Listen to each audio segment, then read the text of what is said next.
నమస్కారం వనజ న్యూస్ కి స్వాగతం. హెడ్లైన్ చూద్దాం.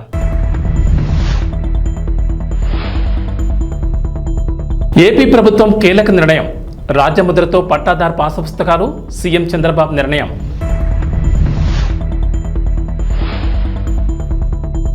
తెలంగాణ రైతులకు గుడ్ న్యూస్. నేడు 2వ విడత రైతు రుణమాఫీ. 1,50,000 లోపు రుణాలు మాఫీ.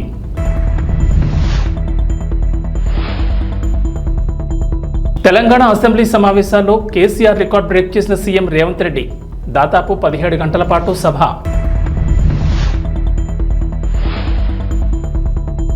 తెలంగాణకు రెయిన్ అలర్ట్. పలు జిల్లాల్లో వర్షాలు. ఎల్లో అలర్ట్ జారీ.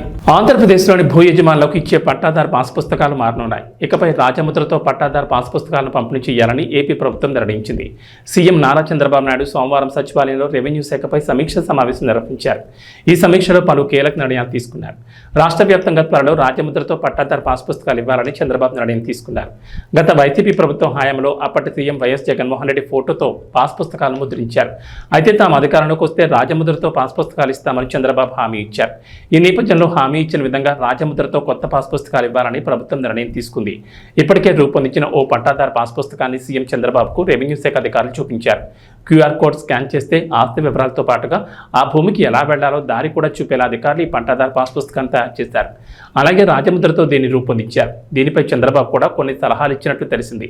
మరోవైపు చంద్రబాబు చేసిన సమీక్ష వివరాలను మంత్రి అనగాని సత్యప్రసాద్ మీడియాకు వెల్లడించారు. పాస్ పుస్తకాల్లో వైఎస్ జగన్ ఫోటో ఎందుకు వేశారో అర్థం కాలేదన్న మంత్రి ఇకపై రాజముద్రతో పాస్ పుస్తకాలు ఇస్తామని వెల్లడించారు. ఇక గుజరాత్లో ఉన్న ల్యాండ్ గ్రాబింగ్ యాక్ట్ మీద అధ్యయనం చేసి ప్రజలకు మేలు చేసేలా ఏపీలో ఆ చట్టాన్ని రూపొందిస్తామన్నారు. పేరుతో ఇతనికి ఉన్నటువంటి బొమ్మల పిచ్చితో స్టేట్ నుంచి కూడా ఏదైతే కేంద్రం ఇచ్చినటువంటి సపోర్ట్ని సర్వేకి వాడుతూ స్టేట్ నుంచి కూడా అతని బొమ్మల పిచ్చి కోసం ఈ సర్వే రాళ్ళని చెప్పేసి లేదా పాస్బుక్ల కోసం అని చెప్పేసి ప్రజాధనాన్ని వేస్ట్ చేశారు. దానిపైన చర్చ జరిగింది. ఏదైతే సరిహద్దు రాళ్ళు అతని పేరు మీద చెక్కించుకున్నాడో దాటిని మళ్ళా గ్రామ అభివృద్ధి కోసం ఉపయోగించే విధంగా ఎట్లా చేస్తే బాగుంటుందో, అలాగే ఈ యొక్క సర్వే మూలంగా వచ్చినటువంటి ఉత్పన్నమైనటువంటి ఇబ్బందులన్నిటి కూడా మళ్ళా గ్రామ సభలు పెట్టి అవన్నీ కూడా రెక్టిఫై చేసిన తర్వాతే మిగతా దగ్గర సర్వేలో ముందుకెళ్లే విధంగా ఈరోజు సూచన ఇచ్చారు. మొత్తంగా 77 లక్షల రాళ్ళు ఉన్నాయి. ఆ రాళ్ళని తీయాలంటే మళ్ళీ ఒక 15 కోట్లు ఖర్చు అవుతుంది. ఏదో పేరు తీయాలన్నా కూడా అసలు అతని పేరు ఎందుకు పెట్టుకున్నాడో అతనికి తెలియట్లేదు. అలాగే పాస్బుక్లు కూడా రాబోయే రోజుల్లో పట్టాదారు పాస్బుక్లు కూడా రాజముద్రతోనే, ఎందుకంటే అందరూ కూడా గర్వంగా గతంలో చూసేవాళ్ళు, చాలా గర్వంగా పెట్టుకునేవాళ్ళు. ఇతని యొక్క ఫోటో పిచ్చితో ఏదో ఉచితంగా ఇచ్చిన విధంగా ఇలా పెట్టిన పరిస్థితి మనం చూసాము. అయితే ఇప్పుడు నూతనమైనటువంటి పాస్బుక్లు దాంట్లో కూడా ఇలా క్యూఆర్ కోడ్ అన్నీ కూడా వచ్చి ఈ క్యూఆర్ కోడ్ వస్తే ఆటోమేటిక్గా అతని విస్తీర్ణం అతని సైజుతో పాటు ఎక్కడికైతే వెళ్ళాలో దారి కూడా చూపించే విధంగా ఈ యొక్క కొత్త పాస్బుక్లు కూడా రూపకల్పన చేస్తా ఉన్నారు. తెలంగాణలోని రైతులకు గుడ్ న్యూస్. కాంగ్రెస్ ప్రభుత్వం హామీ ఇచ్చిన విధంగా నేడు 2వ విడత రైతు రుణమాఫీ కానుంది. అసెంబ్లీ వేదికగా మధ్యాహ్నం 12 గంటలకు సీఎం రేవంత్ రెడ్డి 2వ విడత రైతు రుణమాఫీ చేయనున్నారు. ఈ నెల 18న తొలి విడతలో 1,00,000 లోపు రుణాలు మాఫీ చేసిన సంగతి తెలిసిందే. 1,00,000 లోపు రుణాలున్న దాదాపు 11.50 లక్షల మంది రైతుల ఖాతాల్లోకి 6,000 కోట్లకు పైగా నిధులు జమ చేశారు. జూలై 31లోగా 2వ విడత మాఫీ చేస్తామని రేవంత్ ప్రభుత్వం చెప్పిన విధంగా నేడు రుణమాఫీకి సిద్ధమైంది. 2వ విడతలో భాగంగా 1,00,000 నుంచి 1,50,000 వరకు రుణాలు తీసుకున్న రైతులకు లబ్ధి చేకూరనుంది. ఈ దఫాలో దాదాపు 7 లక్షల మంది రైతుల అకౌంట్లలో డబ్బులు జమ చేయనున్నారు. అందుకు 7,000 కోట్లు సిద్ధం చేసినట్లు అధికారులు వెల్లడించారు. అసెంబ్లీ ఆవరణలో 12 గంటలకు సీఎం రేవంత్ లాంఛనంగా 2వ విడత మాఫీ చేయనున్నారు. అందుకు అధికారులు ఏర్పాట్లు పూర్తి చేశారు. శాసనసభ ప్రాంగణంలో రాష్ట్ర ప్రభుత్వం 2 లక్షల రూపాయల రుణమాఫీ కార్యక్రమానికి సంబంధించి 2వ విడత రుణమాఫీ చేసే కార్యక్రమాన్ని ఇక్కడ ఏర్పాటు చేయటం చాలా సంతోషకరమైనటువంటి కార్యక్రమం. ఇది ప్రభుత్వానికి సంబంధించినంతవరకు తెలంగాణ అసెంబ్లీ సమావేశాలు వాడివేడిగా సాగుతున్నాయి. సోమవారం 5వ రోజు అధికార ప్రతిపక్షాల మధ్య సవాళ్లు ప్రతి సవాళ్లతో దద్దరిల్లింది సభ. ఉదయం 10 గంటలకు సమావేశాలు ప్రారంభం కాగా అసెంబ్లీలో పద్దులపై సుదీర్ఘంగా చర్చ కొనసాగింది. ప్రశ్నోత్తరాల కార్యక్రమాన్ని రద్దు చేసి బడ్జెట్ పద్దుపై చర్చించారు. 19 శాఖల పద్దులపై సోమవారం అసెంబ్లీలో చర్చ కొనసాగింది. సోమవారం ఉదయం 10 గంటలకు ప్రారంభమైన సభ మంగళవారం ఉదయం 3 గంటల 15 నిమిషాల వరకు సుదీర్ఘంగా కొనసాగింది. సాయంత్రం 4 గంటల 40 నిమిషాల నుంచి 5 గంటల 50 నిమిషాల వరకు టీ బ్రేక్ ఇచ్చారు. టీ బ్రేక్ అనంతరం అసెంబ్లీ మళ్లీ మొదలైంది. సుమారు 17 గంటలకు పైగా అసెంబ్లీ సమావేశాలు సాగాయి. దీంతో మాజీ సీఎం కేసీఆర్ రికార్డును ప్రస్తుత సీఎం రేవంత్ బ్రేక్ చేశారు. బీఆర్ఎస్ అధికారంలో ఉన్న సమయంలో అర్ధరాత్రి 2 గంటల వరకు సభ జరిగింది. అప్పట్లో అదే రికార్డ్. అయితే ఇప్పుడు ఆ రికార్డును రేవంత్ ప్రభుత్వం బ్రేక్ చేసింది. సోమవారం ఉదయం 10 గంటలకు ప్రారంభమైన సభ సాయంత్రం టీ బ్రేక్ తర్వాత మంగళవారం తెల్లవారుజామున 3 గంటల 15 నిమిషాల వరకు కొనసాగించారు. సీఎం రేవంత్ రెడ్డి, డిప్యూటీ మల్లు భట్టి విక్రమార్కలు ప్రసంగం, మంత్రి కోమటిరెడ్డి వర్సెస్ జగదీష్ రెడ్డి, మంత్రి సీతక్క వర్సెస్ కౌశిక్ రెడ్డి మధ్య మాటల యుద్ధం నడిచింది. బడ్జెట్ నిధులు, విద్యుత్ రంగంపై చర్చలు హాట్గా సాగాయి. 2400 మెగావాట్ల పవర్ ప్రాజెక్ట్ టెండర్ పిలిస్తే BHEL Korean company, BHEL company, ఇంకొక కంపెనీ టెండర్లో పార్టిసిపేట్ చేసింది అధ్యక్ష. జార్ఖండ్లో 18% లెస్. సేమ్ తెలంగాణలో ఏ తారీఖు నాడైతే అంచనా రేట్లకు తెలంగాణ ప్రభుత్వం బిహెచ్ఎల్కు కాంట్రాక్ట్ ఇచ్చిందో సేమ్ సమయంలో, నేను తారీఖు కూడా మీకు చెప్తా అధ్యక్ష, 2017 అధ్యక్ష, జూలై 18, 2017 సేమ్ సందర్భంలో జార్ఖండ్ ప్రభుత్వము క్లియర్గా 2400 మెగావాట్ల విద్యుత్తు ఉత్పత్తి చేసే టెండర్ పిలిస్తే, సూపర్ క్రిటికల్ టెండర్ మీద వాళ్ళు టెండర్ పిలిస్తే బిహెచ్ఎల్, దుసాన్ అనే కొరియన్ కంపెనీ, ఎల్ఎన్టీ కంపెనీ 3 టెండర్ల కాంపిటీషన్లో పాల్గొన్నాయి అధ్యక్ష. ఇదే బిహెచ్ఎల్ 18% లెస్ కోట్ చేసి ఆ వర్క్ తీసుకున్నది అధ్యక్ష.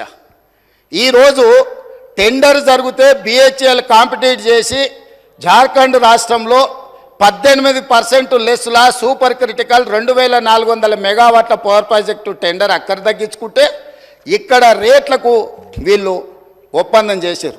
అంటే 18% లెస్లో తెలంగాణలో వర్కులు చేయడానికి అవకాశం ఉన్న పవర్ ప్రాజెక్టును 4000 మెగావాట్ల విద్యుత్ పవర్ ప్రాజెక్టును బిహెచ్ఎల్కి అప్పచెప్పి ఏం చెప్పిండ్రు అధ్యక్ష? ఆ రోజు 2.5 సంవత్సరాలలో తెలంగాణలో విద్యుత్ ఉత్పత్తి చేసేది ఉన్నది కాబట్టి మేము బిహెచ్ఎల్కి ఇచ్చినామన్నారు. 9 ఏళ్ళు అయింది అధ్యక్ష టెండర్ ఇచ్చి. 9 ఏళ్ళు అయినా ఇంతవరకు ఉత్పత్తి మొదలు కాలేదు అధ్యక్ష. ఆనాడు 7 కోట్లకు పర్ మెగావాట్ విద్యుత్ ఉత్పత్తి చేస్తామని ఒప్పందం చేస్తే ఇవాళ 10 కోట్ల రూపాయలకు పెరిగింది అధ్యక్ష అంచనా. కొన్ని వేల కోట్ల రూపాయల కుంభకోణం జరిగింది. కుంభకోణానికి కారణం అక్కడ మాట్లాడేటైనా వాళ్ళ గురువు గారు దోపిడీకి ఏ విధంగా మొత్తం రాష్ట్రాన్ని జొర్రేయచ్చో, ఏ విధంగా దోసుకోవచ్చో వీళ్ళు చేసిన ప్రయత్నాలను, అది జార్ఖండ్ ఛత్తీస్గఢ్ నుంచి పవర్ పర్చేజ్ అగ్రిమెంట్లో జరిగిందేంది, యాదాద్రి భద్రాద్రిలో సబ్ క్రిటికల్ టెక్నాలజీ, గుజరాత్కు సంబంధించిన ఇండియా బుల్ అనే కంపెనీ సబ్ క్రిటికల్ టెక్నాలజీతోని 1000 మెగావాట్స్కు పర్చేజ్ అగ్రిమెంట్ ఇచ్చింది అధ్యక్ష బిహెచ్ఎల్కు.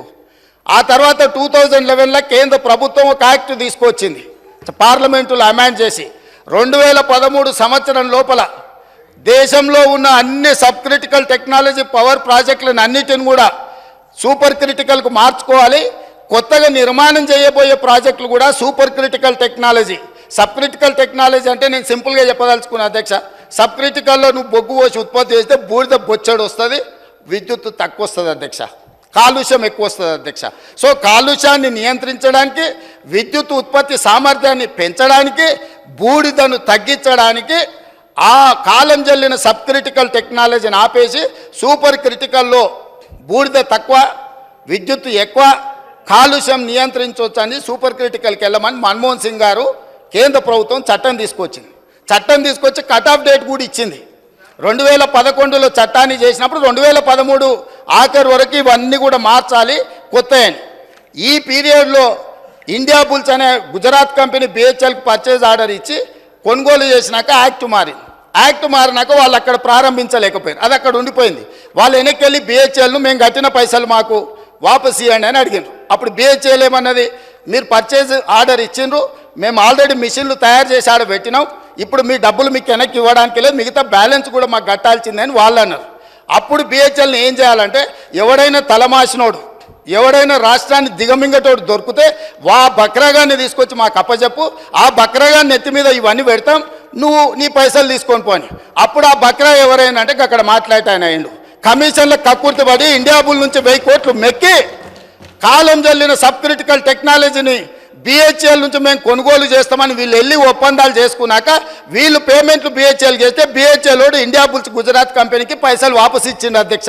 అంటే ఇండియా బుల్స్కు వీళ్ళకు మధ్యలో జరిగిన ఒప్పందం, జరిగిన అవినీతి లావాదేవీలు, చీకటి వ్యాపారాలు, దాంట్లో భాగంగానే ఇండియా బుల్స్ కంపెనీని బెయిల్ అవుట్ చేయడానికి వీళ్ళు BHEL దగ్గరకు పోయి కాలం జల్లిన టెక్నాలజీని నామినేషన్ బేసిస్ మీద BHELకి ఇచ్చి తెచ్చిండ్రు అధ్యక్ష. ఏపీలో ఇంటర్ విద్యార్థులకు ప్రభుత్వం శుభవార్త చెప్పింది. ప్రభుత్వ జూనియర్ కాలేజీలో చదువుతున్న ఇంటర్మీడియట్ విద్యార్థులకు ఉచిత పుస్తకాలు, బ్యాగుల పంపిణీకి అధికారులు ఏర్పాట్లు చేశారు. మొత్తం 1,08,619 మంది ఫస్ట్ ఇయర్, 92,134 మంది సెకండ్ ఇయర్ విద్యార్థులకు ఈ పుస్తకాలు అందజేయనున్నారు. ఒక్కో విద్యార్థికి 12 నోట్ పుస్తకాలతో పాటుగా సంబంధిత గ్రూప్ పాఠ్య పుస్తకాలు, బ్యాగ్ పంపిణీ చేయనున్నారు. ఇప్పటికే ఇవి జిల్లా కేంద్రాల నుంచి మండల కేంద్రాలకు చేరాయి. వీటిని త్వరలోనే విద్యార్థులకు పంపిణీ చేయనున్నారు. రాష్ట్ర వ్యాప్తంగా ప్రభుత్వ కాలేజీలో చదివే ఒక్కో విద్యార్థికి పాఠ్య పుస్తకాలతో పాటు 6 చొప్పున వైట్ రోల్ నోట్స్ బ్యాగ్తో సహా పంపిణీ చేస్తారు. అయితే త్వరలోనే నియోజకవర్గాల వారి ఎమ్మెల్యేలతో పుస్తకాలు పంపిణీ చేయబోతున్నట్లు తెలుస్తోంది. ఇంటర్మీడియట్ బుక్స్ బయట కొనుగోలు చేయాలంటే ఖర్చు అవుతోందని ప్రభుత్వ కాలేజీలో చదివే వారికి అది భారం అంటున్నారు. తమకు ఆర్థిక భారం లేకుండా ప్రభుత్వం ఉచితంగా పుస్తకాలు పంపిణీ చేస్తామని ప్రకటించడం సంతోషంగా ఉందంటున్నారు విద్యార్థులు. ప్రభుత్వ నిర్ణయంపై హర్షం వ్యక్తం చేశారు. జనసేన పార్టీ సరికొత్త రికార్డు నమోదు చేసింది. ఈ నెల 18న సభ్యత్వ నమోదు ప్రారంభం కాగా ఇప్పటి వరకు 10 లక్షల సభ్యత్వాలు నమోదయ్యాయని నేతలు తెలిపారు. దీంతో జనసేన పార్టీ కీలక నిర్ణయం తీసుకుంది. మరో వారం పాటు సభ్యత్వ నమోదుకు గడువును పెంచామని పార్టీ రాజకీయ వ్యవహారాల కమిటీ చైర్మన్, రాష్ట్ర మంత్రి నాదెండ్ల మనోహర్ తెలిపారు.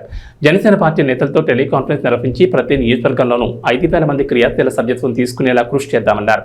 గత ఏడాది కంటే ఎక్కువగా రికార్డు స్థాయిలో సభ్యత్వాలు నమోదయ్యాయన్నారు. ఏపీలో 175 నియోజకవర్గాలతో పాటు తెలంగాణలో ఎంతో ఉత్సాహంగా సభ్యత్వాలు జరుగుతున్నాయన్నారు. తెలుగు రాష్ట్రాల్లో సభ్యత్వం తీసుకునేందుకు ప్రజలు ముందుకు రావడం శుభపరిణామన్నారు. సభ్యత్వ నమోదు సమయంలో కొన్ని సాంకేతిక సమస్యలు వచ్చాయన్నారు. తెలుగు రాష్ట్రాల్లో సభ్యత్వ నమోదుకు జన సైనికులు ముందుకొస్తున్నారని, తీవ్రంగా వర్షాలు పడి ఇబ్బంది పెట్టినందువల్ల సభ్యత్వ నమోదు గడువును పెంచాలని పార్టీ నేతలు కోరారన్నారు. జనసేన పార్టీ నేతలు కేడర్ వినతి మేరకు మరో వారం గడువు పెంచుతూ నిర్ణయం తీసుకున్నారని నాదెండ్ల మనోహర్ తెలిపారు. ఇప్పటి వరకు దాదాపు 10 లక్షల సభ్యత్వాలు నమోదయ్యాయని, గత ఏడాది కంటే ఎక్కువగా రికార్డు స్థాయిలో సభ్యత్వాలు నమోదయ్యాయని నాదెండ్ల మనోహర్ తెలిపారు.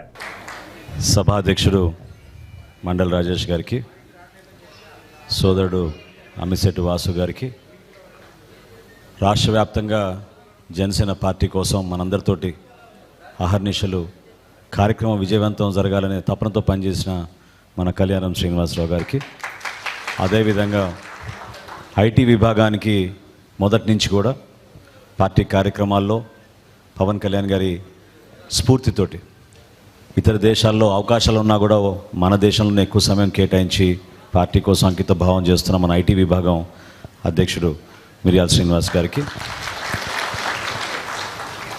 స్థానికంగా ఉన్న వీర మహిళ రీజనల్ కోఆర్డినేటర్లకి, వివిధ విభాగాల సభ్యులకు, అదేవిధంగా విజయవాడ పట్టణ డివిజన్స్లో పోటీ చేసి కొంతమంది పార్టీ కోసం రాత్రింబవలు కృషి చేసి నిలబడిన వ్యక్తులు, వారితో పాటు ఈరోజు ఆ డివిజన్ అధ్యక్షులుగా ఉన్న ప్రతి ఒక్కరు కూడా మనస్ఫూర్తిగా విజయవాడ వెస్ట్ నియోజకవర్గంలో వాళ్ళందరినీ కూడా నేను అభినందిస్తున్నాను.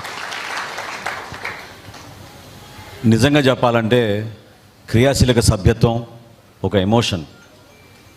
పార్టీతో మనం ఒక కుటుంబ సభ్యులుగా పవన్ కళ్యాణ్ గారు చేస్తున్న ప్రయాణంలో మన అడుగుజాడలు కూడా ఉండాలని, ఆయన చేసిన కృషిలో కొంతవరకు మనం ఏదో విధంగా భాగస్వాములు అవ్వాలని తపనతోటి రాష్ట్ర వ్యాప్తంగా ఎంతోమంది జన సైనికులు, వీర మహిళలు నిల్చున్నారు.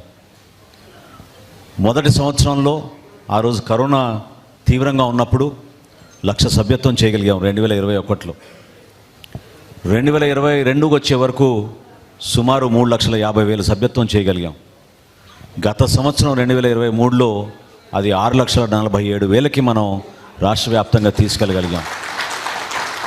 భారతదేశంలో ఈ రోజుకి కూడా ఏ రాజకీయ పార్టీ తన సభ్యులను ఒక కుటుంబ సభ్యులుగా భావించుకుని వాళ్ళకి రక్షణే కాకుండా ధైర్యం నింపే విధంగా, వాళ్ళకి ఒక మనస్ఫూర్తిగా వాళ్ళకి ఒక అవకాశం, ఒక వేదిక అద్భుతమైన భవిష్యత్తు ఉందనే ఒక నమ్మకంతో వచ్చిన వాళ్ళందరినీ కూడా గౌరవించుకోవాలనే ఆలోచనతో మన పార్టీ అధ్యక్షులు పవన్ కళ్యాణ్ గారు ఈ క్రియాశీలక సభ్యత్వం ఆ రోజు ప్రారంభించాం.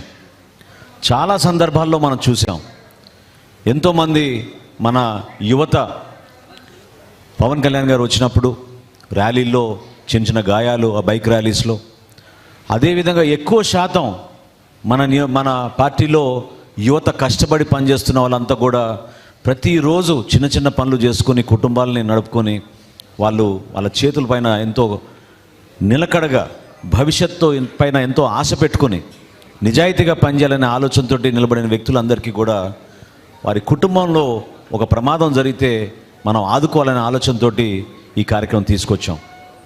500 రూపాయలు కట్టి సభ్యత్వం తీసుకుంటున్నారంటే మీరు నిజంగా ఆశ్చర్యపోతారు. ఎటువంటి వ్యక్తులకి ఈ 3 సంవత్సరాల్లో దాదాపు మనం 20 కోట్ల రూపాయలు మనం ఇచ్చాం. 20 కోట్ల రూపాయల్లో ఎంతో బాధాకరమైన విషయం ఏంటంటే మనం ఒక 344 జన సైనికులు ప్రాణాలు కోల్పోయారు. కానీ కోల్పోయిన ప్రతి కుటుంబానికి పవన్ కళ్యాణ్ గారు ఇచ్చిన 5 లక్షల రూపాయలు ఆ చెక్ తీసుకెళ్ళి మనం అందించినప్పుడు ఆ కుటుంబానికి ఒక భరోసాగా నాయకత్వం అంతా కలిసి వచ్చి చాలామంది పాపం ఈ రోజుకి పేదరికంలో ఉన్న కుటుంబాలు, వాళ్ళకి 5 లక్షల ఆర్థిక సహాయమే కాకుండా పార్టీ నుంచి మేము మీకోసం నిలబడతాం, మీరు ధైర్యంగా ఉండండి, ఎటువంటి సమస్యలు వచ్చినా కూడా మా పార్టీ నాయకులు మీకు అండగా నిలబడతారని మనం ఈ క్రియాశీలక సభ్యత్వం ద్వారా మనం తీసుకెళ్ళగలిగాం. మేమందరం కూడా మీకు అండగా నిలబడతాం. ఏనాడు మమ్మల్ని వదిలేశారనే భావన మీకు ఉండకూడదనే ఉద్దేశంతో ఈ కార్యక్రమం ఏర్పాటు చేసుకున్నాం. ఇంత పెద్ద వాన కురుస్తున్నా కూడా మీరందరూ హాజరైనందుకు మనస్ఫూర్తిగా మిమ్మల్ని అందరినీ కూడా అభినందిస్తూ పార్టీ అధ్యక్షులు పవన్ కళ్యాణ్ గారి తరఫున, జనసేన పార్టీ తరఫున మీ అందరికీ కూడా రాబోయే రోజుల్లో సంతోషంగా సుఖ సంతోషాలతో ఉండాలని మిమ్మల్ని మనస్ఫూర్తిగా కోరుకుంటూ అభినందిస్తూ సెలవు తీసుకుంటున్నాను. జై జనసేన, జై జనసేన, జై జనసేన. తిరుమలకు వెళ్లే శ్రీవారి భక్తులు స్వామివారి దర్శనానికి ముందు శ్రీవారి పుష్కరిణిలో స్నానం చేయడం ఆనవాయితీ. తలనీలాలు సమర్పించిన భక్తులతో పాటుగా ఇతర భక్తులు కూడా కోనేటిలో స్నానం చేసి శ్రీవారిని దర్శించుకుంటూ ఉంటారు. అయితే ఆగస్టు 1వ తేదీ నుంచి నెల రోజుల పాటు మీకు ఆ భాగ్యం దక్కకపోవచ్చు. తిరుమల శ్రీవారి ఆలయం వద్ద ఉన్న పుష్కరిణిని ఆగస్టు 1 నుంచి 31వ తేదీ వరకు మూసివేనున్నారు. ఈ నెల రోజుల పాటు శ్రీవారి భక్తులకు కోనేటిలో స్నానం చేసేందుకు వీలుండదు. ఈ విషయాన్ని టీటీడీ ఒక ప్రకటనలో తెలిపింది. శ్రీవారి పుష్కరిణిలో ఉన్న నీటిని పూర్తిగా తొలగించి పైపులైన్ల మరమ్మతులు, సివిల్ పనులు చేసేందుకు నెల రోజుల పాటు పుష్కరిణి మూసివేయనున్నట్లు టీటీడీ ఒక ప్రకటనలో తెలిపింది. ఈ నేపథ్యంలో నెల రోజులు పుష్కరిణి హారతి కార్యక్రమం ఉండదని తెలిపింది. శ్రీవారి పుష్కరిణిలో నీటిని నిల్వ చేయరు. ఈ నీటిని శుద్ధి చేసి మళ్లీ ఉపయోగించుకునేందుకు రీసైక్లింగ్ వ్యవస్థను సైతం ఏర్పాటు చేసుకున్నారు. ఇక నిరంతరంగా నీటిని శుద్ధి చేస్తూ వినియోగిస్తూ ఉంటారు. అయితే శ్రీవారి వార్షిక బ్రహ్మోత్సవాల సందర్భంగా నెల రోజులు కోనేటిని మూసివేసి మరమ్మతులు చేపడుతూ ఉంటారు. ఇందులో భాగంగా మొదటి 10 రోజులు కోనేటిలో నీటిని తొలగిస్తారు. ఆ తర్వాత 10 రోజుల పాటు మరమ్మతులు చేపడతారు. ఆఖరి 10 రోజుల్లో నీటిని నింపే కార్యక్రమం ఉంటుంది. ఈ మొత్తం పనులను టీటీడీ వాటర్ వర్క్స్ విభాగం చేపడుతూ ఉంటుంది. పులులను వేటాడితే తాట తీస్తామంటూ ఏపీ డిప్యూటీ సీఎం పవన్ కళ్యాణ్ హెచ్చరించారు. అంతర్జాతీయ పులుల దినోత్సవం సందర్భంగా నిర్వహించిన కార్యక్రమంలో పవన్ కళ్యాణ్ పాల్గొన్నారు. ఈ సందర్భంగా మాట్లాడిన పవన్ కళ్యాణ్ పులుల సంఖ్య పెంచే దిశగా సంరక్షణ ప్రణాళికలు సిద్ధం చేయాలని అధికారులను ఆదేశించారు. టైగర్ రిజర్వ్ పరిధిలో పులుల సంరక్షణకు ప్రత్యేక చర్యలు తీసుకోవాలని స్పష్టం చేశారు. పులులను కాపాడితే అవే అడవులను రక్షిస్తాయని, పచ్చదనం పెరిగితే పర్యావరణ సమతుల్యం ఉంటుందని పవన్ అన్నారు. మన్ కీ బాత్ కార్యక్రమంలో నల్లమలలో టైగర్ ట్రాకర్స్గా చెంచుల గురించి ప్రధానమంత్రి మోడీ ప్రస్తావించడం సంతోషకరమని పవన్ అన్నారు.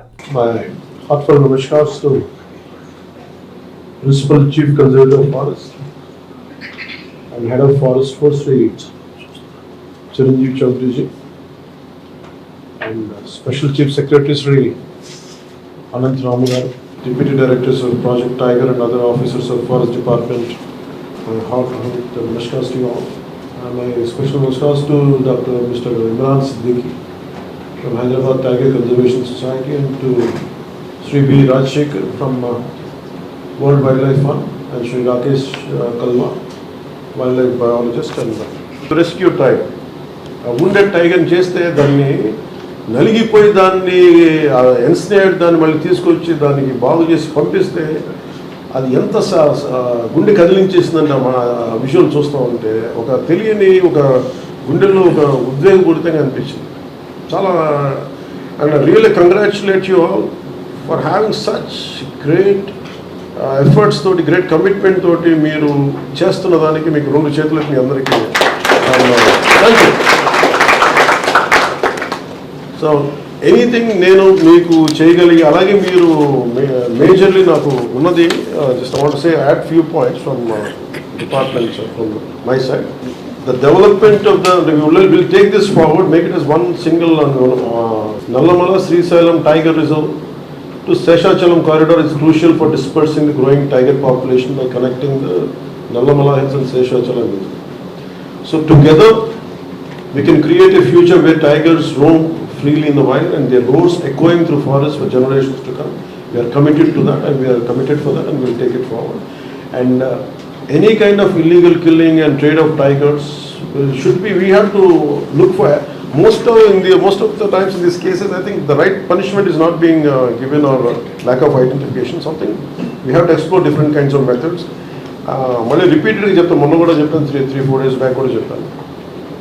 సాధ్యమైనంత వరకు మనకి ఉద్యోగస్తుల భర్తీని ఎలా చేయాలో ఖచ్చితంగా will take it forward. And I request you to reach out to my office and please priorities తీసుకొని చేస్తాను. సో నా దగ్గరికి వస్తున్నప్పుడు, నా దగ్గర టుడే ఏమన్నా my entire wealth is my collection of books. So today morning I was thinking, I said, why should I go empty-handed? And at least Chiranjeev Chaudhary gariki edana ivvali chaala నాకు ఇంత అనుకోలేదు. But I was searching for many books, but I could come out with only this particular book. I had just one. The rest of the books were in Hyderabad.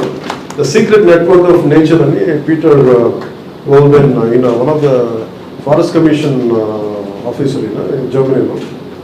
So he wrote a trilogy, 3 books రాస్తున్నట్టు నాకు ఇది one of the book depends. I want to gift it to Chiranjeev Chaudhary garu.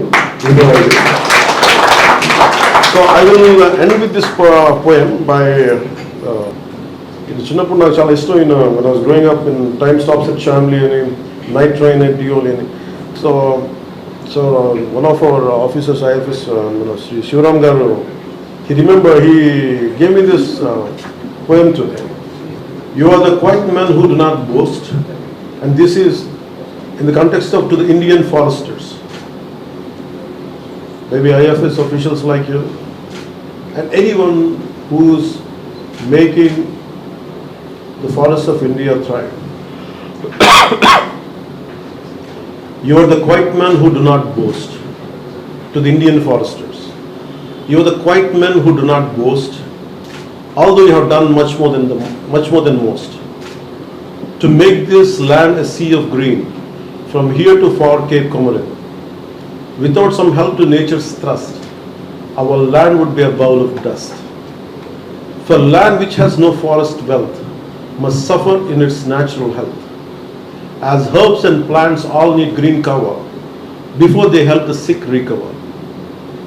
And we need trees to hold together, beasts and birds of every feather, and leaves so that the air stays sweet. All this and more is no mean feat. Dear foresters, you have not toiled for fame or favor.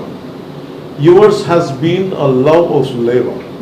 Our thanks, instead of desert sand, you have given us this green and growing land. And thanks to Ruskin Bond. And my love for Ruskin Bond, about like he could see the erosion of land, killing of animals. I think that's what made him to do that. I think it's nice to remember him. And thank you, sir, for giving me this opportunity.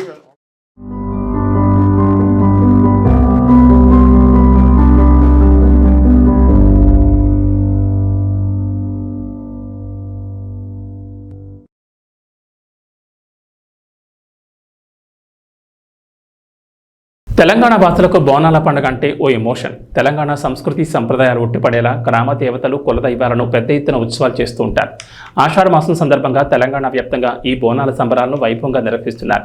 ముఖ్యంగా హైదరాబాద్లో అయితే గోల్కొండ బోనాల నుంచి మొదలు పెడితే మహంకాళి బోనాలు, లాల్ దర్వాజా బోనాలను అట్టహాసంగా నిర్వహిస్తారు.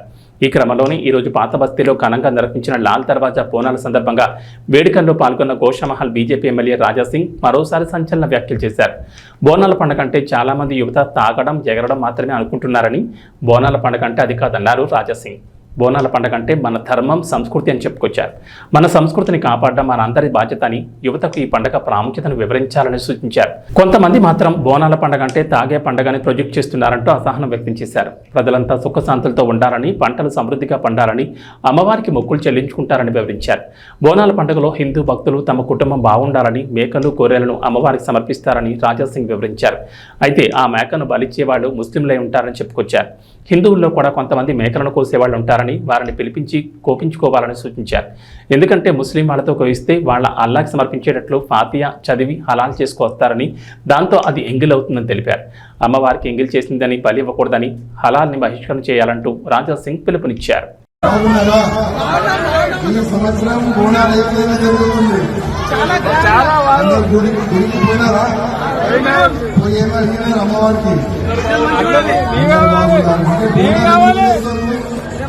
మనము బోనాలు ఎందుకు చేస్తాము, యువకులకి తెలియాలి. ఫస్ట్ చాలా మంది యువకులు ఏ విధంగా అనుకున్నారంటే బోనాలంటే తాగాలి, డ్యాన్స్ ఆడాలి. అది కాదండి. ఇది మన ధర్మం, ఇది మన సంస్కృతి. మన ధర్మాన్ని, మన సంస్కృతిని కాపాడే బాధ్యత మన అందరూ నిలుగుతుందా లేదా? మనం ఎందుకు కదా మన సంస్కృతిని కాపాడే మన అందరినీ బాధ్యత. కానీ కొంతమంది మన ధర్మాన్ని, మన సంస్కృతిని, మన బోనాల పండుగకి తాగే పండుగ అని ఆ విధంగా ప్రజలు చేస్తున్నది కాదు. బోనాలంటే మనం అమ్మవారికి మొక్కుతాం, మనం పూజ చేస్తాం. పూజ ఎందుకు చేస్తామంటే ఈ సంవత్సరం వర్షం బాగా పడాలి, పొలాలు మంచిగా ఉండాలి, అదేవిధంగా ఇట్లాంటి కూడా రోగాలు రాకూడదు అని మనం అమ్మవారికి పూజ చేస్తాం. అదేవిధంగా బోనాల పండుగలోనే చాలా గుడి కాడ మనం మేకలు కూడా, గొర్రెలు కూడా కోస్తాం కదా. గొర్రెలు అంటే కదా, మనము గొర్రెలు కూడా కోస్తాం. కానీ దురదృష్టం ఏంటంటే చాలా వరకు కోయోళ్ళు ఎవరుంటారు, చాలా మంది ముస్లిం వాళ్ళని పిలుస్తున్నారు కోయిని. అది చాలా తప్పు.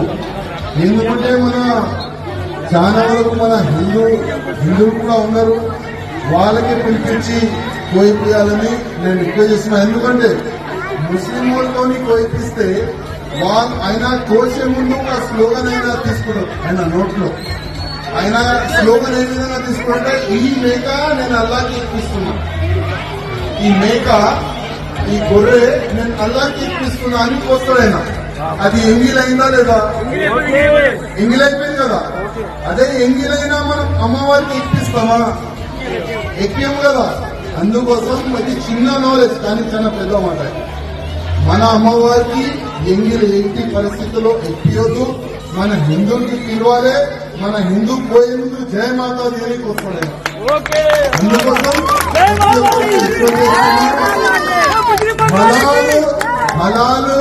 హలాలుని మనము బ్యాన్ చేయాలి. మన హిందువులతోనే మనం పూజ గాని, ఈ మేకలు గాని, గొర్రెలు గాని వాళ్ళతోనే కోయిపియాలని నేను అందరికీ దండం పెట్టి రిక్వెస్ట్ చేస్తున్నాను. జయ మాతా. ప్రభాస్ ఈ పేరు వింటే పాన్ ఇండియా మొత్తానికి కళ్ల ముందు బాహుబలి, సాహో, కల్కి 2890 ADలో చూసిన ఓ పెద్ద యాక్షన్ హీరో గుర్తొస్తాడు. కానీ టాలీవుడ్ ఆడియన్స్ మాత్రం వీటితో పాటు డార్లింగ్, మిర్చి, మిస్టర్ పర్ఫెక్ట్లో చూసిన ఓ చిలిపి క్లాస్ వింటేజ్ హీరో గుర్తొస్తాడు. అలాంటి ప్రభాస్ను మళ్ళీ ఇక చూడలేమేమో అని భయపడిన ఫ్యాన్స్కి రాజాసాబ్ గ్లిమ్స్తో ఊపిరి పీల్చుకునేలా చేశాడు డైరెక్టర్ మారుతి. ఏ ముహూర్తాన ప్రభాస్ బాహుబలి సినిమాకు ఓకే చెప్పాడు కానీ అప్పటి నుంచి కత్తులు, కటార్లు, తుపాకీలు, బాంబులు తప్ప డార్లింగ్ చేతిలో మరొకటి కనిపించలేదు. ఇది ఎంతోమంది ప్రభాస్ ఫ్యాన్స్ మనసులో ఉండిపోయిన మాట. పాన్ ఇండియా సినిమాలు కదా, ఆ మాత్రం యాక్షన్ లేకపోతే ఎట్టా అనుకుని ప్రభాస్ ఫ్యాన్స్ అంతా వీటికి అలవాటు పడిపోయారు. ఇక సలార్ చిత్రంలో ప్రభాస్ తలాలు నరుకుతుంటే కాలర్ ఎగరేసి తిరిగారు అభిమానులు. కానీ ఎక్కడో మనసులో చిన్న వెలుతుండిపోయింది. తమ అభిమాన హీరో ప్రభాస్ను మళ్ళీ డార్లింగ్ లుక్లో చూడలేమేమో అంటూ ఫ్యాన్స్ చాలా బెంగ పెట్టుకున్నారు. దీన్ని కల్కి 2898 ADలో కొంతవరకు తీర్చాడు డైరెక్టర్ నాగాశ్విన్. పేరుకి ఫుల్ ఆన్ యాక్షన్ సినిమా అయినప్పటికీ ఇందులో ప్రభాస్ క్యారెక్టర్ మాత్రం చాలా లైట్ హార్టెడ్గా ఉంటుంది. దీంతో చాలా రోజుల తర్వాత ప్రభాస్ క్యారెక్టర్ నవ్వులు పంచడం చూశారు అభిమానులు. ఇక తెలంగాణలో వర్షాలు వేయడం లేదు. గత 10 రోజులుగా రాష్ట్రంలో వర్షాలు కురుస్తూనే ఉన్నాయి. జూలై 3వ వారంలో వర్షాలు ప్రారంభించగా వరుసగా 5 రోజుల పాటు ముసురు కమ్ముకుంది. ఆ తర్వాత కూడా భారీ వర్షాలు వర్షాలు కురిశాయి. దీంతో రాష్ట్రంలోని వాగులు వంకలు పొంగి పొర్లుతున్నాయి. చెరువులు జలాశయాలు నిండుకుండల్లా మారాయి. ప్రాజెక్టులు జలకళను సంతరించుకున్నాయి. ఈ నేపథ్యంలో రాష్ట్రానికి హైదరాబాద్ వాతావరణ కేంద్ర అధికారులు మరోసారి వర్షం హెచ్చరికలు జారీ చేశారు. ఇవాళ కొన్ని జిల్లాల్లో తేలికపాటి నుంచి మోస్తరు వర్షాలు కురుస్తాయని అధికారులు వెల్లడించారు. రుతుపవనాల ప్రభావంతో పలు జిల్లాల్లో వర్షాలకు ఛాన్స్ ఉందన్నారు. ప్రధానంగా ఆదిలాబాద్, నిర్మల్, ఆసిఫాబాద్, నిజామాబాద్, కామారెడ్డి, సిరిసిల్ల, కరీంనగర్, మహబూబాబాద్, భూపాలపల్లి జిల్లాలో భారీ వర్షాలకు ఛాన్స్ ఉందన్నారు. ఈ మేరకు ఆయా జిల్లాలకు ఎల్లో అలర్ట్ జారీ చేశారు. దక్షిణ తెలంగాణ జిల్లాలైన నల్గొండ, సూర్యాపేట, యాదాద్రి, వికారాబాద్, రంగారెడ్డి, నారాయణపేట్, మెదక్, సంగారెడ్డి, మహబూబ్నగర్, నాగర్ కర్నూలు జిల్లాల్లో ఓ మోస్తరు వర్షాలు కురుస్తాయని వాతావరణ శాఖ అధికారులు చెప్పారు. ఇవి బులెటిన్ విశేషాలు. నమస్కారం.